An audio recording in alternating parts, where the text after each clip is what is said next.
Hello everyone, welcome to GK exam पद। और हम घटना चक्र में भारतीय राज्य व्यवस्था एवं शासन कर रहे हैं।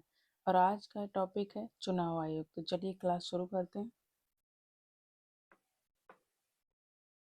नेक्स्ट टॉपिक है चुनाव आयोग। नोट्स देख लेते हैं। संविधान के भाग 15 के तहत अनुच्छेद 324 से 329 तक निर्वाचन से संबंधित प्रावधान उल्लिखित है। अनुच्छेद 324 के तहत एक निर्वाचन आयोग की व्यवस्था की जाएगी। यह एक स्थायी एवं स्वतंत्र निकाय है। यह आयोग संसद, राज्य विधानमंडल, राष्ट्रपति व उपराष्ट्रपति के पदों के निर्वाचन के लिए निर्वाचक नामावली तैयार कराने और इन निर्वाचनों के संचालन के अधीक्षण, निर्देशन तथा नियंत्रण के लिए जिम्मेदार होता है।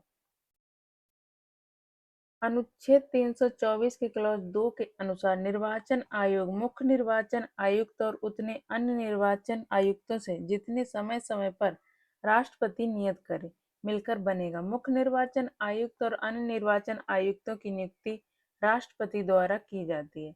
15 अक्टूबर 1989 तक निर्वाचन आयोग एक सदस्यीय था, जिसमें केवल मुख्य निर्वाचन आयुक्त ही होता था। 16 अक्टूबर 1989 को सर्वप्रथम निर्वाचन आयोग में 2 अतिरिक्त निर्वाचन आयुक्तों की नियुक्ति की गई, परंतु 1 जनवरी 1990 तक ही ये पद पर रहे। 1 अक्टूबर 1993 को पुनः 2 अतिरिक्त निर्वाचन आयुक्त की नियुक्ति की गई और तब से यह आयोग 3 सदस्यीय है। राष्ट्रपति निर्वाचन आयोग की सलाह पर प्रादेशिक आयुक्तों की नियुक्ति कर सकता है।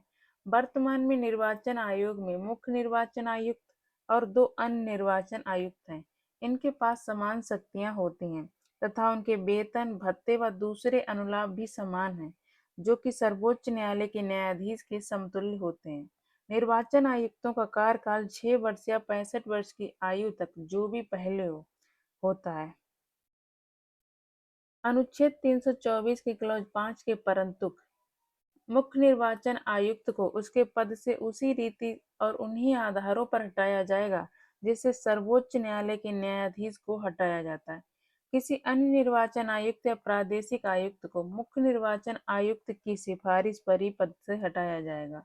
लोक प्रतिनिधित्व अधिनियम 1951 के प्रावधानों के तहत चुनाव की अधिसूचना लोकसभा एवं राज्यसभा के लिए राष्ट्रपति तथा विधानसभा एवं विधान परिषद के लिए से संबंधित राज्य, संघ, राज्य क्षेत्र का राज्यपाल प्रशासक निर्वाचन आयोग की अनुशंसा पर जारी करता है।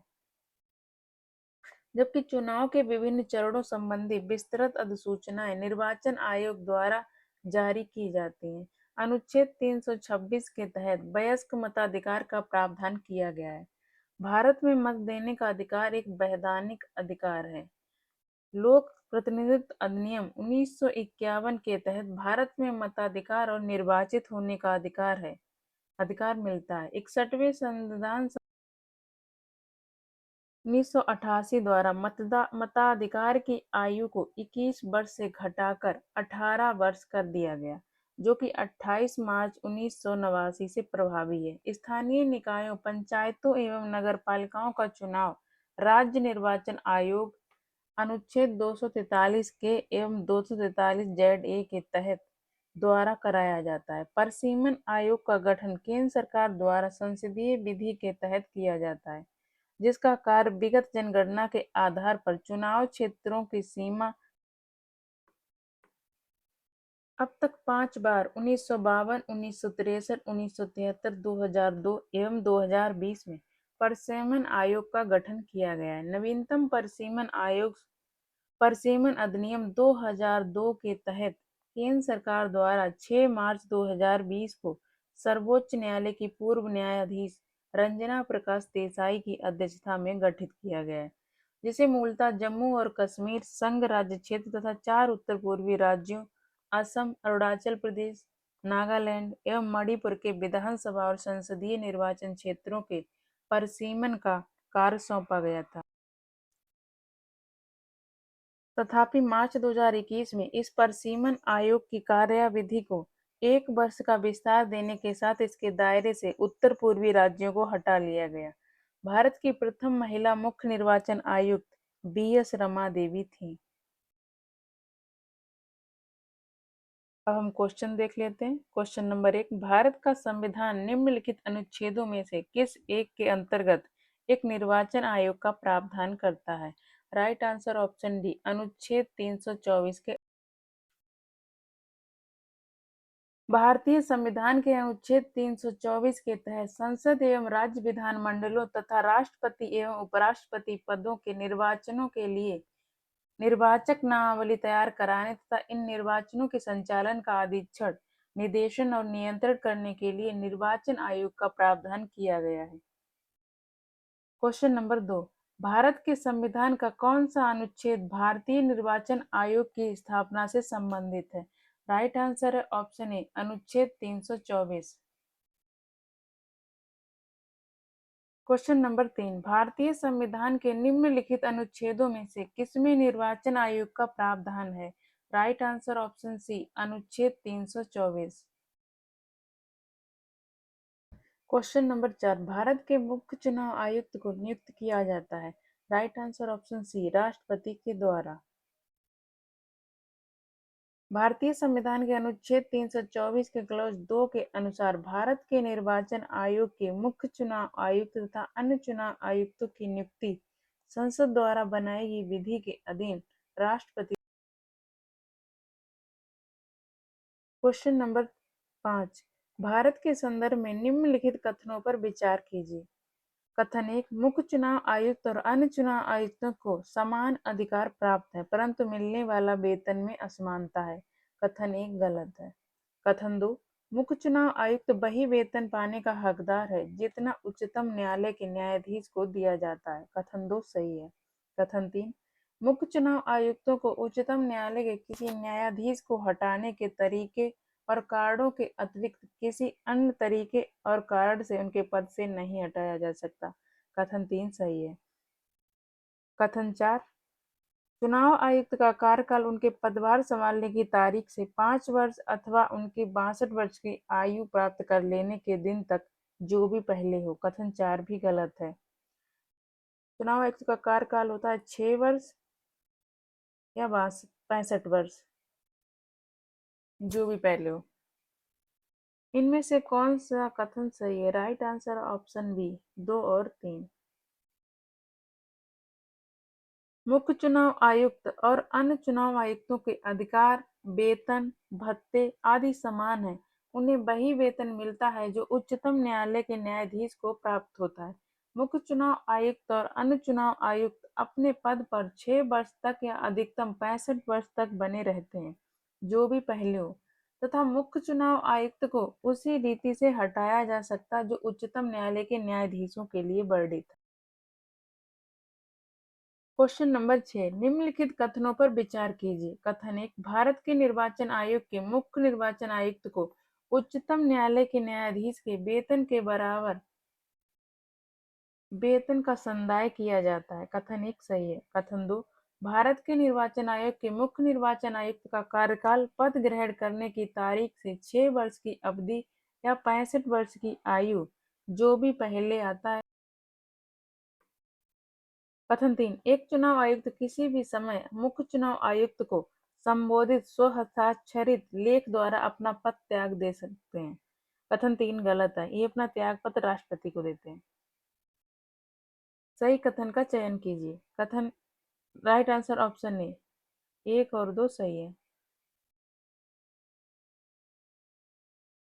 वर्तमान में भारत के निर्वाचन आयोग में मुख्य निर्वाचन आयुक्त और 2 अन्य निर्वाचन आयुक्त होते हैं जिनकी नियुक्ति राष्ट्रपति द्वारा की जाती है। मुख्य निर्वाचन आयुक्त और निर्वाचन आयुक्तों का दर्जा भारत के उच्चतम न्यायालय के न्यायाधीशों का होता है तथा उन्हें उनके समतुल्य ही वेतन और अनुलाभ मिलते हैं। मुख्य निर्वाचन आयुक्त और निर्वाचन आयुक्तों का कार्यकाल पद ग्रहण करने की तारीख से 6 वर्ष की अवधि या 65 वर्ष की आयु, जो भी पहले हो, तक होता है। इस प्रकार कथन 1 और 2 सही है। कथन 3 सही नहीं है क्योंकि एक निर्वाचन आयुक्त किसी भी समय राष्ट्रपति न कि मुख्य निर्वाचन आयुक्त को संबोधित स्वहस्ताक्षरित लेख द्वारा अपना पद त्याग दे सकते हैं।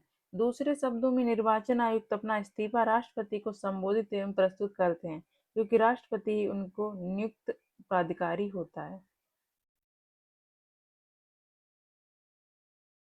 क्वेश्चन नंबर 7, भारत के मुख्य निर्वाचन आयुक्त की पदावधि क्या है? राइट आंसर ऑप्शन सी, 6 वर्ष या 65 वर्ष की आयु तक, जो भी पहले हो। क्वेश्चन नंबर 8, भारत के मुख्य निर्वाचन आयुक्त का पद।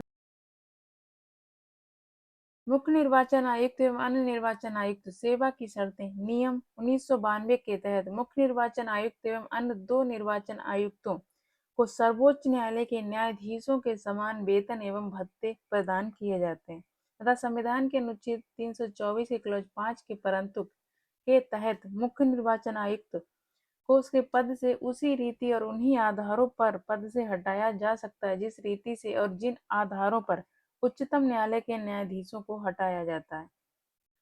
वरीयता क्रम की दृष्टि से सर्वोच्च न्यायालय के न्यायाधीशों का स्थान 9वां है तथा मुख्य निर्वाचन आयुक्त का 9A पर है। इसके अतिरिक्त सर्वोच्च न्यायालय के मुख्य न्यायाधीश और लोकसभा अध्यक्ष का वरीयता क्रम में स्थान 6ठा है। राज्यों के राज्यपाल अपने राज्य में 4थे स्थान पर तथा राज्य विधानसभा अध्यक्ष 14वें स्थान पर आते हैं। इस प्रकार स्पष्ट है कि दिए गए विकल्पों में से कोई भी सत्य नहीं है। क्वेश्चन नंबर 9, मुख्य चुनाव आयुक्त को पदच्युत किया जा सकता है? इसके आंसर है बी और डी। आंसर है ऑप्शन बी, राष्ट्रपति द्वारा, और डी, संसद के दोनों सदनों के सदस्यों के 2/3 बहुमत से प्रमाणित कदाचार के आधार पर। राइट आंसर ऑप्शन बी और डी। मुख्य चुनाव आयुक्त को उन्हीं तरीकों से पद से हटाया जा सकता है जो अनुच्छेद 124 के क्लॉज 4 में उच्चतम न्यायालय के न्यायाधीशों को हटाने के लिए वर्णित है। तदनुसार उन्हें साबित कदाचार या असमर्थता के आधार पर हटाए जाने के लिए संसद के प्रत्येक सदन द्वारा अपनी कुल सदस्य संख्या के बहुमत तथा उपस्थित और मत देने वाले सदस्यों के कम से कम 2/3 बहुमत द्वारा समर्थित समावेदन उसी सत्र में राष्ट्रपति के समक्ष रखे जाने पर राष्ट्रपति के आदेश द्वारा ही पद से हटाया जा सकता है। जबकि अन्य निर्वाचन आयुक्तों को मुख्य निर्वाचन आयुक्त के। क्वेश्चन नंबर 10, नीचे 2 वक्तव्य दिए हैं। कथन ए है, संसद तथा राज्य विधानमंडलों के स्वतंत्र तथा निष्पक्ष चुनाव कराने की शक्तियां एक स्वतंत्र इकाई अर्थात निर्वाचन आयोग। कारण आर, निर्वाचन आयुक्त को पद से हटाने का अधिकार कार्यपालिका के पास है। इसमें कथन और कारण दोनों सही है, लेकिन कारण कथन की सही व्याख्या नहीं करता। तो आंसर है ऑप्शन बी, ए और आर दोनों सही हैं, किंतु भारतीय संविधान के अनुच्छेद 324 के अंतर्गत संसद तथा विधान मंडलों के निर्वाचन तथा निष्पक्ष चुनाव हेतु एक स्वतंत्र चुनाव आयोग का गठन किया गया, अतः कथन ए सत्य है। मुख्य निर्वाचन आयुक्त को उसके पद से संसद उसी रीति से हटा सकती है जिस रीति से उच्चतम न्यायालय के न्यायाधीश को हटाया जाता है, अर्थात मुख्य निर्वाचन आयुक्त को हटाने का अधिकार विधायिका को है, लेकिन निर्वाचन आयुक्तों मुख्य निर्वाचन आयुक्त को छोड़कर को हटाने के लिए इस प्रक्रिया की आवश्यकता नहीं है। इन्हें मुख्य निर्वाचन आयुक्त की सिफारिश पर राष्ट्रपति अपनी कार्यपालिका शक्ति का प्रयोग कर हटा सकता है। स्पष्ट है कि कारण आर भी सत्य है। इस आधार पर कारण कथन की व्याख्या नहीं करता है। वस्तुतः प्रश्न में भाषा तथा विश्लेषण के कारण भ्रम भी है। निर्वाचन आयुक्त को मुख्य निर्वाचन आयुक्त तथा अन्य निर्वाचन आयुक्त सभी को शामिल किया जाए तब कारण आर गलत होगा। दूसरा है, अन्य निर्वाचन आयुक्त को हटाने का अधिकार मुख्य निर्वाचन आयुक्त में निहित है और मुख्य निर्वाचन आयुक्त को हटाने का अधिकार संसद में निहित है, अर्थात अन्य निर्वाचन आयुक्त को हटाने का अधिकार भी अप्रत्यक्षता मुख्य निर्वाचन आयुक्त के माध्यम से संसद या विधायिका में ही निहित है। इस विश्लेषण के आधार पर भी कारण आर गलत होगा। क्वेश्चन नंबर 11, मुख्य चुनाव आयुक्त को पदच्युत किया जा सकता है। राइट आंसर ऑप्शन बी, उस प्रक्रिया द्वारा जो सर्वोच्च न्यायालय के न्यायाधीशों पर लागू होती है। क्वेश्चन नंबर 12, निर्वाचन आयुक्त हटाया जा सकता है। राइट आंसर ऑप्शन सी, मुख्य निर्वाचन आयुक्त के परामर्श पर राष्ट्रपति द्वारा।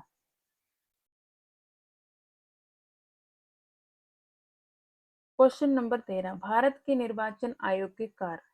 कथन एक, संसद एवं राज्य विधानमंडलों के सभी चुनाव कर कथन 2, राष्ट्रपति और उपराष्ट्रपति पदों के लिए चुनाव करवाना। कथन 2 सही है। कथन 3, किसी राज्य में स्वतंत्र एवं निष्पक्ष चुनाव के लिए अनुकूल दशा न होने पर राष्ट्रपति शासन लगाए जाने की संस्तुति करना। कथन 3 गलत है।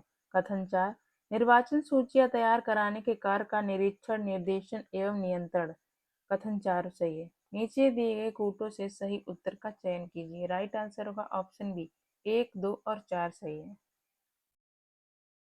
संविधान के अनुच्छेद 324 के खंड 1 के अनुसार इस संविधान के अधीन संसद और प्रत्येक राज्य के विधानमंडल के लिए कराए जाने वाले सभी निर्वाचनों तथा राष्ट्रपति और उपराष्ट्रपति के पदों के निर्वाचनों हेतु निर्वाचक नामावली तैयार कराने और उन सभी निर्वाचनों के संचालन का अधीक्षण, निर्देशन और नियंत्रण एक आयोग में निहित होगा, जिसे इस संविधान में निर्वाचन आयोग कहा गया है। विधानमंडलों के चुनाव के लिए उचित उपबंध कराने की शक्ति अनुच्छेद 370। किसी राज्य में स्वतंत्र एवं निष्पक्ष चुनाव के लिए अनुकूल दशा न होने पर राष्ट्रपति शासन लगाए जाने की संस्तुति निर्वाचन आयोग नहीं करता। हालांकि अनुच्छेद 356 के क्लॉज 5 के तहत किसी राज्य में राष्ट्रपति शासन की अवधि 1 वर्ष से आगे तब भी बढ़ाई जा सकती है जब संपूर्ण भारत में अथवा संपूर्ण राज्य या उसके किसी भाग में राष्ट्रीय आपातकाल प्रवर्तन में हो और निर्वाचन आयोग ये प्रमाणित करे उस अवधि के दौरान राज्य में विधानसभा के आम निर्वाचन में समस्याओं के कारण राष्ट्रपति शासन आवश्यक है। क्वेश्चन नंबर 14, निम्नांकित कार्यों में से कौन एक कार्य भारत के निर्वाचन आयोग से संबंधित है? राइट आंसर ऑप्शन डी, विधानमंडलों के चुनाव के लिए उचित प्रावधान करना। क्वेश्चन नंबर 14, निम्नांकित कार्यों में से कौन एक कार्य भारत के निर्वाचन आयोग से संबंधित नहीं है? ऑप्शन ए, मतदाता सूची तैयार करने का निर्देशन और नियंत्रण, ये संबंधित है। ऑप्शन बी, संसद और प्रत्येक राज्य के विधानमंडल चुनाव का संचालन, ऑप्शन बी सही है। ऑप्शन सी, राष्ट्रपति और उपराष्ट्रपति के पदों के लिए चुनाव का संचालन, ऑप्शन सी सही है। ऑप्शन डी, विधानमंडलों के चुनाव के लिए उचित प्रावधान करना, ये नहीं है। कथन डी गलत हो गया। क्वेश्चन नंबर 15, राष्ट्रपति का चुनाव निम्न में से किसके द्वारा संचालित किया जाता है? Right answer option D, Bharat के निर्वाचन आयोग। क्वेश्चन नंबर 16, निम्न में से कौन सा चुनाव निर्वाचन आयोग द्वारा संपादित नहीं किया जाता है?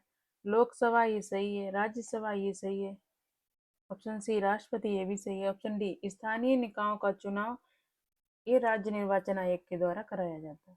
राइट आंसर होगा ऑप्शन डी।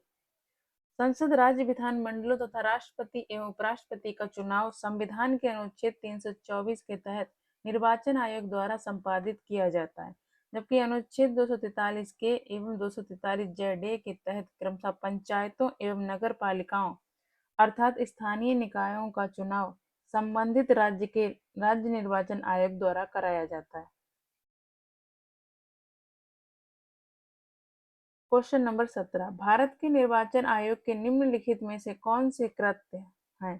कथन एक, लोकसभा के अध्यक्ष और उपाध्यक्ष तथा राज्यसभा के सभापति के पदों के लिए निर्वाचन करवाना, ये गलत है। कथन 2 है, नगर पालिका और नगर निगमों के लिए निर्वाचन करवाना, ये भी गलत है। ये कार्य राज्य निर्वाचन आयोग का है। कथन 3, निर्वाचनों से उत्पन्न सभी संदेह और विवादों का निर्णय करना, ये भी नहीं है। नीचे दिए गए कूटों से सही उत्तर का चयन कीजिए। इनमें से कौन कौन से कथन सही है? राइट आंसर ऑप्शन डी, कोई नहीं। उपराष्ट्रपति राज्यसभा का पदेन सभापति होता है, जबकि लोकसभा के अध्यक्ष और उपाध्यक्ष तथा राज्यसभा के उपसभापति का निर्वाचन संबंधित सदन के सदस्यों द्वारा करते हैं। निर्वाचन से उत्पन्न विवादों का निर्णय न्यायपालिका करती है। नगर पालिकाओं एवं नगर निगमों के निर्वाचन राज्य निर्वाचन आयोग करवाता है। इस प्रकार दिए गए कथनों में से कोई सही नहीं है। क्वेश्चन नंबर 18, निम्नलिखित कथनों पर विचार कीजिए। कथन 1, भारत का निर्वाचन आयोग 5 सदस्यीय निकाय है, ये गलत है। भारत का निर्वाचन आयोग है 3 सदस्यीय। कथन 1 गलत है। कथन 2, संघ का गृह मंत्रालय आम चुनाव और उपचुनाव दोनों के लिए चुनाव कार्यक्रम तय करता है। कथन 2 भी गलत है। कथन 3, निर्वाचन आयोग मान्यता प्राप्त राजनीतिक दलों के विभाजन विलय से संबंधित विवाद निपटाता है। कथन 3 सही है। उपयुक्त कथनों में से कौन सा सही है? राइट आंसर ऑप्शन बी, केवल। भारत का निर्वाचन आयोग एक 3 सदस्यीय निकाय है जिसमें एक मुख्य निर्वाचन आयुक्त तथा 2 निर्वाचन आयुक्त होते हैं। राष्ट्रपति, उपराष्ट्रपति, संसद तथा राज्य विधायिका के चुनाव के अधीक्षण, निदेशन तथा नियंत्रण की शक्ति निर्वाचन आयोग में निहित है। इस प्रकार आम चुनाव और उपचुनाव के लिए चुनाव कार्यक्रम निर्वाचन आयोग द्वारा तय करता है, न कि गृह मंत्रालय। निर्वाचन आयोग निर्वाचन प्रतीक, आरक्षण और आवंटन आदेश 1968 के तहत मान्यता प्राप्त राजनीतिक दलों के विभाजन विलय से संबंधित विवाद भी निपटाता है। क्वेश्चन नंबर 19, निम्न में से किसका संबंध चुनाव आयोग से नहीं है? ऑप्शन ए, चुनाव की अधिसूचना जारी करना। राइट आंसर होगा ऑप्शन ए। बाकी जो चुनाव आयोग के कार्य हैं वो देख लेते हैं। चुनाव चिन्ह का बंटवारा करना, चुनाव की वैधता का निपटारा करना, चुनाव शांतिपूर्ण ढंग से संपन्न कराना। निर्वाचन आयोग की सिफारिश पर चुनाव की अधिसूचना लोकसभा एवं राज्यसभा के लिए राष्ट्रपति तथा विधानसभा और विधान परिषद के लिए संबंधित राज्य संघ राज्य क्षेत्र का राज्यपाल प्रशासक जारी करता है। इसके बाद समय, निर्वाचन तिथि आदि की विस्तृत अधिसूचनाएं निर्वाचन आयोग द्वारा जारी की जाती है। अन्य प्रश्नगत कार्य निर्वाचन आयोग से संबंधित है।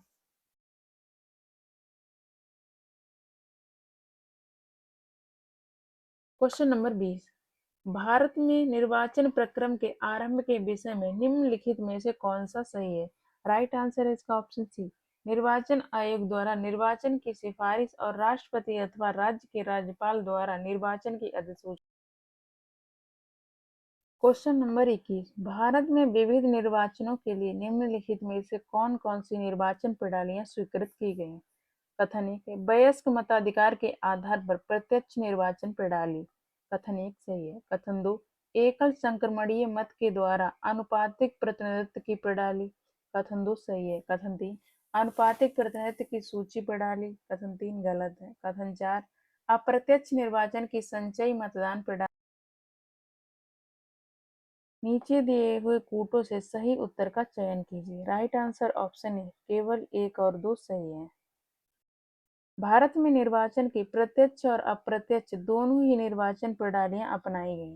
राष्ट्रपति, उपराष्ट्रपति, राज्यसभा एवं विधान परिषदों हेतु निर्वाचन एकल संक्रमणीय मत प्रणाली के द्वारा आनुपातिक प्रतिनिधित्व पद्धति के माध्यम से अप्रत्यक्ष रूप से संपन्न होता है, जबकि लोकसभा तथा राज्य विधानसभाओं के चुनाव वयस्क मताधिकार के आधार पर प्रत्यक्ष ढंग से संपन्न होते हैं। क्वेश्चन नंबर 22, सांसदों की अयोग्यता संबंधी विवाद पर कौन निर्णय देता है? राइट आंसर ऑप्शन डी, निर्वाचन आयोग के परामर्श से राष्ट्रपति।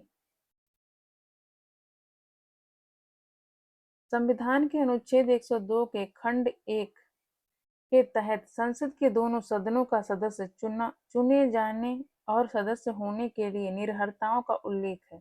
इनके संदर्भ में संविधान के अनुच्छेद 103 के तहत सांसदों की अयोग्यता निर्हरता संबंधी विवाद का विनिश्चय राष्ट्रपति निर्वाचन आयोग के परामर्श के अनुसार करता है, जबकि दल परिवर्तन के आधार पर निर्हरता संबंधी प्रश्नों का विनिश्चय संविधान की 10वीं अनुसूची के प्रावधानों के तहत सदन के सभापति अध्यक्ष द्वारा किया जाता है। क्वेश्चन नंबर 23, संसद के सदस्यों की निर्हरताओं से संबंधित प्रश्न का विनिश्चय करते समय राष्ट्रपति निम्नलिखित में से किसकी राय प्राप्त करेगा? Right answer option B, Bharat के निर्वाचन आयोग की। क्वेश्चन नंबर 24, भारत के संविधान के अनुच्छेद 103 के तहत राष्ट्रपति लोकसभा सदस्यों की निर्हरताओं से संबंधित किसी भी प्रश्न पर कोई निर्णय देने से पूर्व निम्नलिखित में से किसकी राय लेगा? राइट आंसर ऑप्शन बी, निर्वाचन। क्वेश्चन नंबर 25, यदि किसी राज्य विधानसभा के निर्वाचन में निर्वाचित घोषित होने वाला प्रत्याशी अपनी निश्चित राशि जमानत राशि खो देता है तो उसका अर्थ है? राइट आंसर ऑप्शन डी, निर्वाचन लड़ने वाले प्रत्याशियों की संख्या बहुत अधिक थी। प्रत्येक उम्मीदवार को निर्वाचन में निश्चित जमानत राशि रखनी पड़ती है और यदि वे कुल पड़े वैध मतों का न्यूनतम 1/6 मत प्राप्त नहीं करता है तो ये राशि खो बैठता है। दिए गए विकल्पों के अनुसार यदि चुनाव लड़ने वाले प्रत्याशियों की संख्या काफी अधिक हो तो ऐसा संभव हो सकता है। क्वेश्चन नंबर 26, न्यायालय द्वारा अपराधी घोषित किए गए व्यक्ति को चुनाव लड़ने के लिए अयोग्य करार देने का निर्णय किया गया है।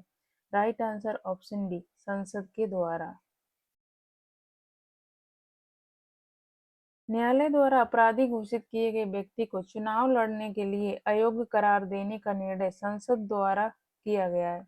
संसद द्वारा बनाए गए लोक प्रतिनिधित्व अधिनियम 1951 के धारा 8(3) के अनुसार यदि किसी व्यक्ति को न्यायालय द्वारा अपराधी करार देते हुए 2 वर्ष या अधिक की सजा सुनाई गई है तो सजा के दौरान तथा उसके पश्चात अगले 6 वर्षों की अवधि के लिए सदन की सदस्यता तथा चुनाव लड़ने को अयोग्य हो जाता है। इसके अतिरिक्त इसी अधिनियम की धारा 8(1) के तहत वर्णित विशिष्ट अपराधों के लिए दोष सिद्धि कोई व्यक्ति मात्र जुर्माना होने पर 6 वर्षों की अवधि हेतु तथा कोई भी सजा होने पर सजा के दौरान तथा उसके बाद 6 वर्षों की अवधि हेतु सदन की सदस्यता तथा चुनाव लड़ने के अयोग्य। क्वेश्चन नंबर 27, नीचे 2 वक्तव्य दिए गए हैं। अब कथनीय, चुनाव की घोषणा होते ही राजनीतिक दलों को आदर्श आचार संहिता का पालन करना होता है। कथनीय सही है। कथनार है, आदर्श आचार संहिता को संसद ने अधिनियमित किया था। कथनार गलत है। नीचे दिए गए कूट से सही उत्तर चुनिए। राइट आंसर ऑप्शन सी, ए सत्य है और आर असत्य है। आदर्श आचार संहिता राजनीतिक दलों तथा उम्मीदवारों के मार्गदर्शन हेतु उन मानदंडों का एक दस्तावेज है जो उनके आचरण और व्यवहार को नियंत्रित करता है। ये राजनीतिक दलों की सहमति से विकसित किया जाता है तथा उन पर बाध्यकारी होता है। आदर्श आचार संहिता निर्वाचन आयोग द्वारा निर्मित की जाती है। ये निर्वाचन आयोग द्वारा चुनाव की तिथियों की घोषणा संबंधी प्रेस विज्ञप्ति जारी होने के समय से लागू होती है तथा चुनाव पूरा होने तक प्रभावी रहती है। भारत संघ बनाम हरवंश सिंह जलाल व अन्य 80 उपयुक्त में से स्पष्ट है कि कथन ये सत्य है किंतु आर गलत है, अतः विकल्प सी सही उत्तर है। क्वेश्चन नंबर 28, भारत में मताधिकार और निर्वाचित होने का अधिकार है। राइट आंसर ऑप्शन डी, विधिक अधिकार। लोक प्रतिनिधित्व अधिनियम 1951 की धारा 39(d) में निर्वाचक अधिकार इलेक्टोरल राइट्स को परिभाषित किया गया, जिसमें किसी व्यक्ति को किसी चुनाव में एक उम्मीदवार होने या ना होने अथवा उम्मीदवार होने से नाम वापस लेने या ना लेने तथा चुनाव में मतदान करने या मतदान करने से विरत रहने के अधिकार को शामिल किया गया है। ज्योति बसु एवं अन्य बनाम देवी घोषाल एवं अन्य बाद में सर्वोच्च न्यायालय ने निर्वाचित होने के अधिकार को विधिक अधिकार के रूप में घोषित किया है। इसी प्रकार लोक प्रतिनिधित्व अधिनियम 1951 की धारा 62 में मताधिकार का वर्णन किया गया है। सर्वोच्च न्यायालय द्वारा भी मताधिकार को विधिक वैधानिक अधिकार घोषित किया गया है। अतः स्पष्ट है कि भारत में मताधिकार और निर्वाचित होने का अधिकार एक विधिक वैधानिक अधिकार है।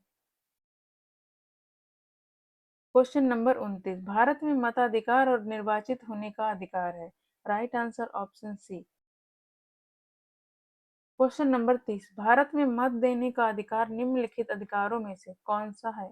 राइट आंसर ऑप्शन डी, वैधानिक अधिकार। लोक प्रतिनिधित्व अधिनियम 1951 के तहत भारत में मताधिकार और निर्वाचित होने का अधिकार मिलता है।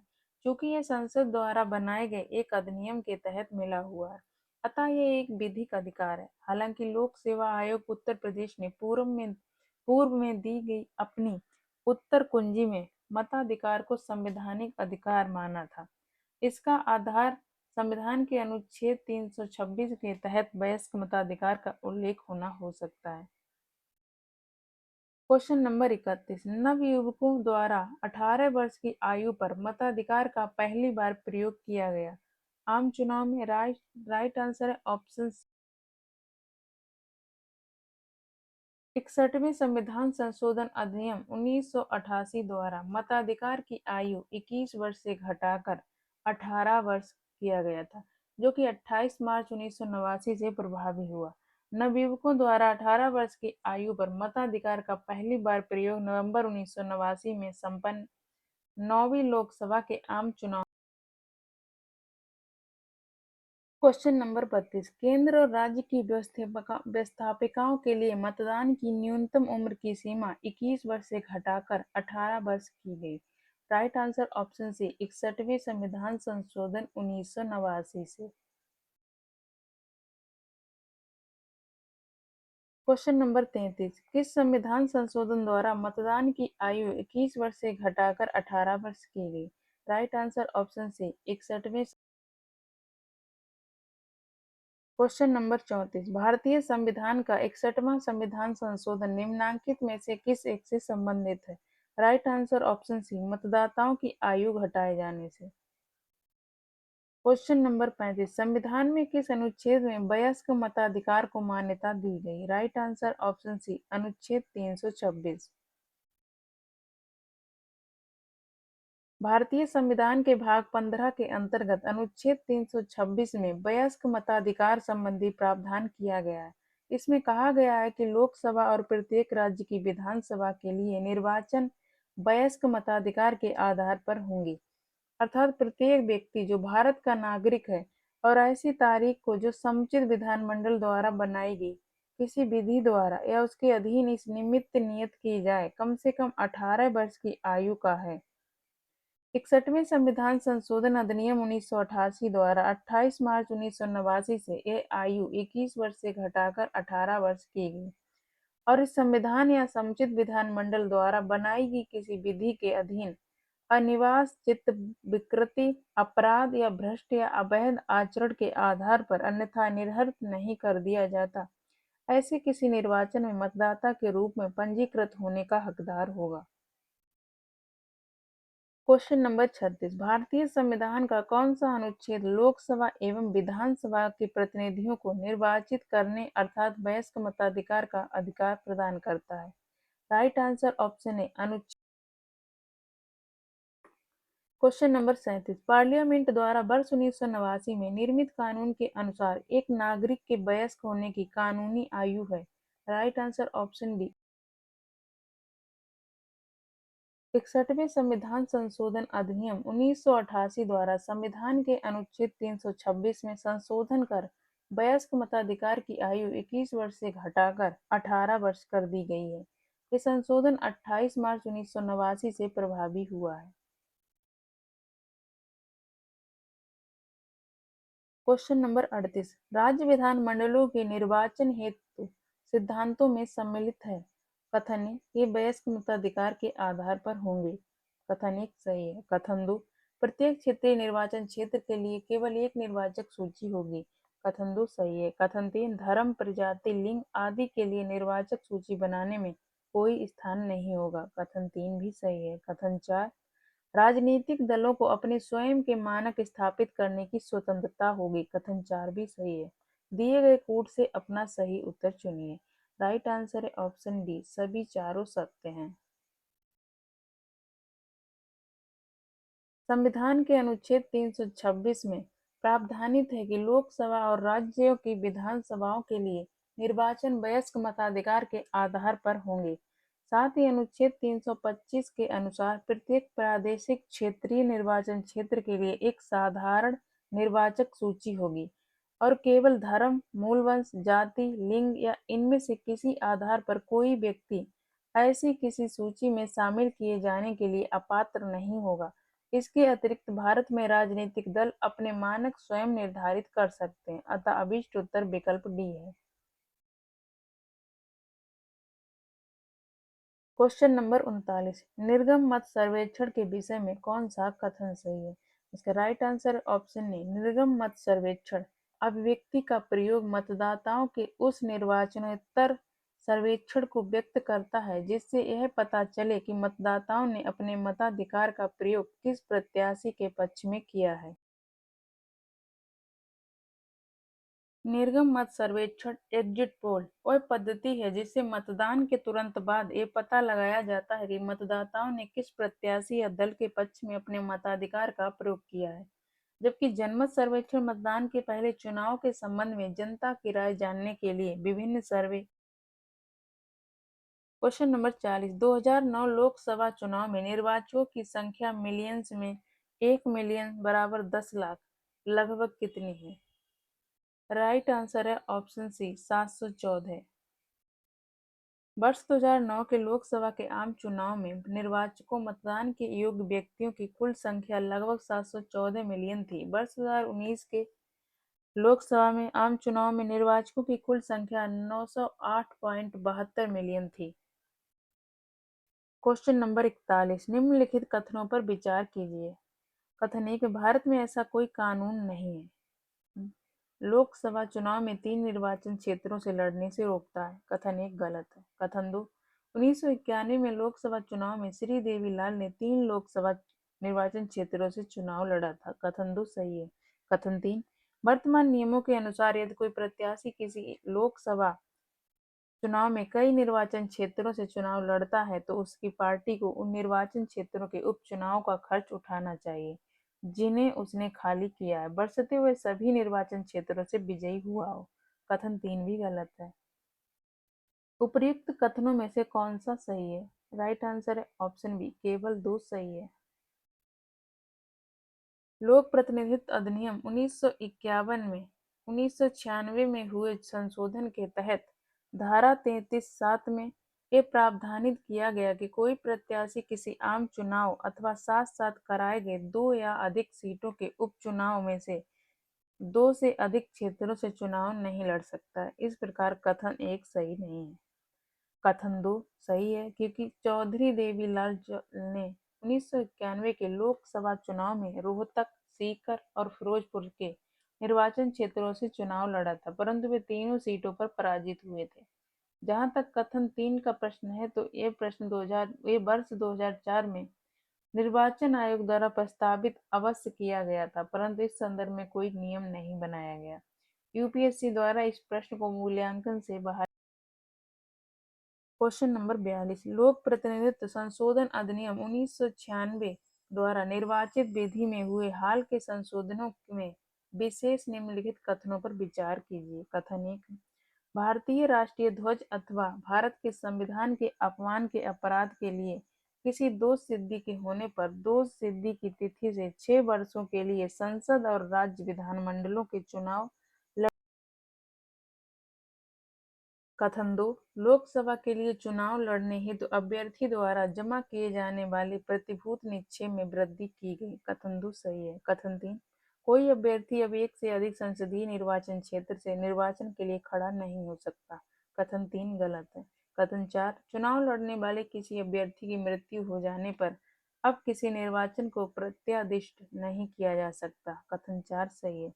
राइट आंसर है ऑप्शन बी, 1, 2 और 4 सही है।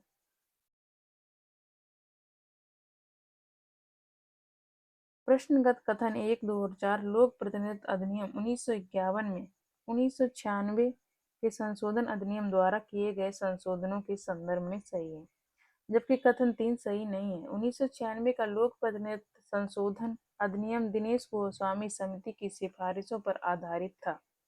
अब कोई अभ्यर्थी किसी आम चुनाव अथवा साथ साथ कराए गए 2 या अधिक सीटों के उपनिर्वाचन में 2 से अधिक क्षेत्रों से चुनाव नहीं लड़ सकता। यदि किसी प्रत्याशी की मृत्यु हो जाए तो चुनाव प्रत्यादिष्ट या रद्द नहीं होगा, बल्कि मान्यता प्राप्त दल के प्रत्याशी की मृत्यु की स्थिति में संबंधित दल को नया प्रत्याशी चुनाव मैदान में उतारने का विकल्प दिया गया है। क्वेश्चन नंबर 43, दिनेश गोस्वामी समिति ने सिफारिश की थी। Right answer option C, Lok Sabha के चुनाव के सरकारी निधियन की। दिनेश गोस्वामी 1990 की संयुक्त मोर्चा सरकार के दौरान विधि मंत्री थे। इनकी अध्यक्षता में वर्ष 1990 में चुनाव सुधारों पर समिति का गठन किया गया।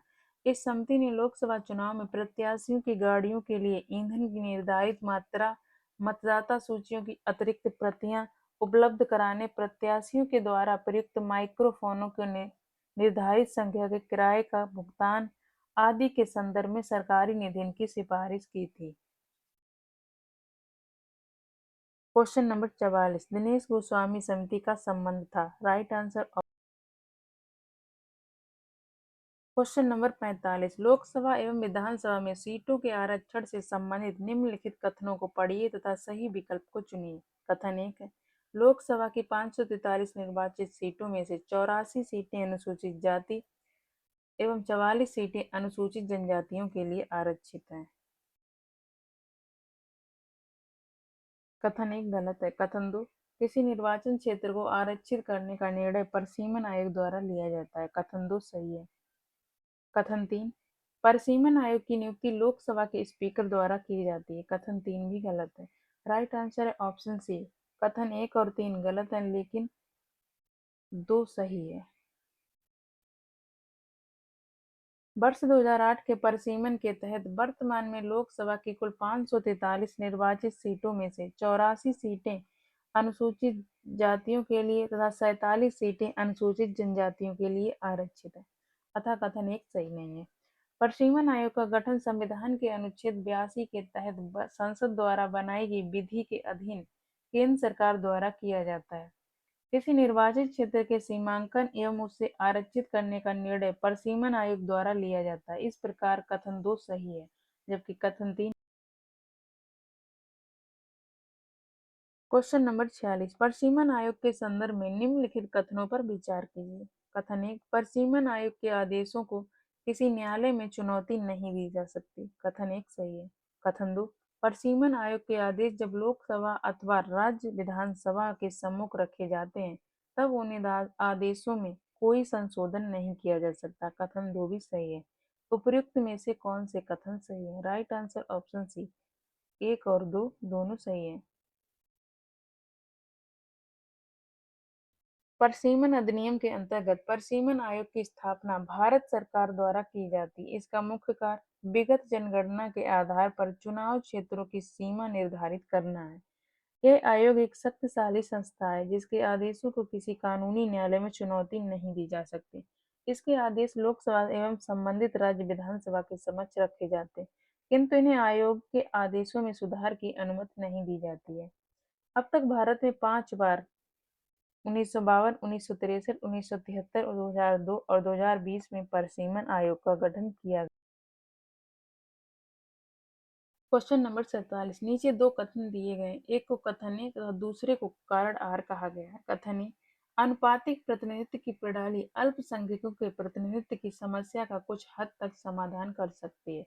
कथन ए सही है। कारण आर, आनुपातिक प्रतिनिधित्व की प्रणाली निर्जातीयता, लिंग, हितों और विचारधाराओं पर आधारित सभी प्रकार के समूह को यथोचित प्रतिनिधित्व को सुलभ बनाती है। कथन और कारण सही है और कारण कथन की सही व्याख्या भी करता है। आंसर है ऑप्शन ए और आर दोनों सही है और आर ए की सही व्याख्या है। आनुपातिक प्रतिनिधित्व की व्यवस्था निर्वाचन क्रिया प्रणाली के रूप में अल्पसंख्यक समूह को उनकी संख्या के अनुपात में यथोचित प्रतिनिधित्व सुनिश्चित करती है। इस प्रणाली से सभी वर्गों का समुचित प्रतिनिधित्व सुनिश्चित होता है, अतः ए तथा आर दोनों सही है और आर। क्वेश्चन नंबर 48, आनुपातिक प्रतिनिधित्व की व्यवस्था निर्वाचन क्रिया प्रणाली के रूप में सुनिश्चित करती है। राइट आंसर ऑप्शन डी, अल्पसंख्यकों के प्रतिनिधित्व को। क्वेश्चन नंबर 49, उस देश में आनुपातिक प्रतिनिधित्व आवश्यक नहीं है जहां। राइट आंसर ऑप्शन बी, द्विदलीय प्रणाली। आनुपातिक प्रतिनिधित्व प्रणाली का उद्देश्य समाज के प्रत्येक समूह को समुचित अनुपात में प्रतिनिधित्व उपलब्ध कराना है, अतः जहां देश में मात्र 2 दल हैं या द्विदलीय प्रणाली विकसित हुई है वहां यह महत्वहीन हो जाती है। क्वेश्चन नंबर 50, भारत में मतदान के लिए प्रयोग की जाने वाली मशीन वीवीपैट का संस्करण क्या है? Right answer option C, M3। पारदर्शी व्यवस्था की आधिकारिक पुष्टि के लिए निर्वाचन आयोग द्वारा voter verified paper audit trail VVPAT का प्रयोग हो रहा है। वर्तमान समय में मतदान के लिए वीवीपैट युक्त ईवीएम का M2 M3 संस्करण आयोग द्वारा प्रयोग में लाया जा रहा है, अतः विकल्प सी सही उत्तर है। क्वेश्चन नंबर 51, निर्वाचन आयोग को 3 सदस्यीय आयोग किस वर्ष से बनाया गया है? राइट आंसर ऑप्शन सी 1989 से। भारत के निर्वाचन आयोग में मूलतः एक मुख्य निर्वाचन आयुक्त ही होता था। 16 अक्टूबर 1989 को सर्वप्रथम निर्वाचन आयोग में 2 अतिरिक्त निर्वाचन आयुक्त की नियुक्ति की गई, परंतु 1 जनवरी 1990 तक ही ये पद पर रहे। 1 अक्टूबर 1993 को पुनः 2 अतिरिक्त निर्वाचन आयुक्त की नियुक्ति की गई। क्वेश्चन नंबर 52, निम्नलिखित में से कौन भारत के चुनाव आयोग का सदस्य नहीं था? Right answer option B N B Lohani. वर्ष 2000 में डॉक्टर एम एस गिल चुनाव आयोग के अध्यक्ष थे और कृष्णमूर्ति एवं लिंगदो अन्य सदस्य थे। बाद में क्रमशः लिंगदो और कृष्णमूर्ति मुख्य चुनाव आयोग। क्वेश्चन नंबर 53, नीचे दिए गए तथ्यों पर ध्यान दीजिए। कथन 1 है, भारत के प्रथम मुख्य निर्वाचन आयुक्त सुकुमार सेन थे। कथन सही है। कथन 2, भारत की पहली महिला मुख्य निर्वाचन आयुक्त रमा देवी थी। कथन 2 भी सही है। नीचे दिए गए कोड से सही उत्तर चुनिए। राइट आंसर होगा ऑप्शन सी एक दो, एक और दो। भारत के प्रथम मुख्य निर्वाचन आयुक्त सुकुमार सेन थे। इनका कार्यकाल 21 मार्च 1950 से 19 दिसंबर 1958 तक था। भारत की प्रथम एवं अब तक की एकमात्र महिला मुख्य निर्वाचन आयुक्त बी.एस. रमा देवी। कार्यकाल 26 नवंबर 1990 से 11 दिसंबर 1990 थी। भारत के वर्तमान 25वें नहीं, वर्तमान में 26वें मुख्य निर्वाचन आयुक्त और वो है ज्ञानेश कुमार।